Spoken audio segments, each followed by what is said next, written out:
ಈ ಕದಂಬ ಸಿಡಿದೆದ್ದರೆ ಶಿವನಾಗ, ಈ ನಾಗನ ಎಡೆ ತುಳಿದು ಆ ಭಿಕ್ಷುಕನ ಕೈ ಹಿಡಿದು ಬಾಳುವ ಅಶ್ವಿನಿಯ ಮುತ್ತೈದೆ ಸ್ಥಾನ ಮಂಡುಪ.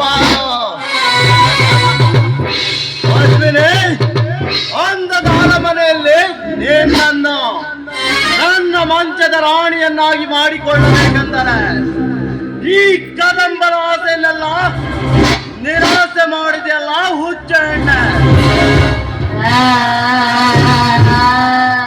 ಅಶ್ವಿನಿ, ಪತಿಯನ್ನು ಕಳೆದುಕೊಂಡನೆಂಬ ಚಿಂತೆಯಲ್ಲಿ ಮರುಗಬೇಡ. ಇನ್ನು ಮುಂದೆ ನಿನ್ನ ಯೌವನ ಎಂಬ ಸಂಸಾರಕ್ಕೆ ಒಡೆಯ ನಾನಾಗುತ್ತೇನೆಂಬುದನ್ನು ಮಾತ್ರ ಮರೆಯಬೇಡ. ಬರ್ತೀನಿ ಅಶ್ವಿನಿ, ಬರ್ತೀನಿ.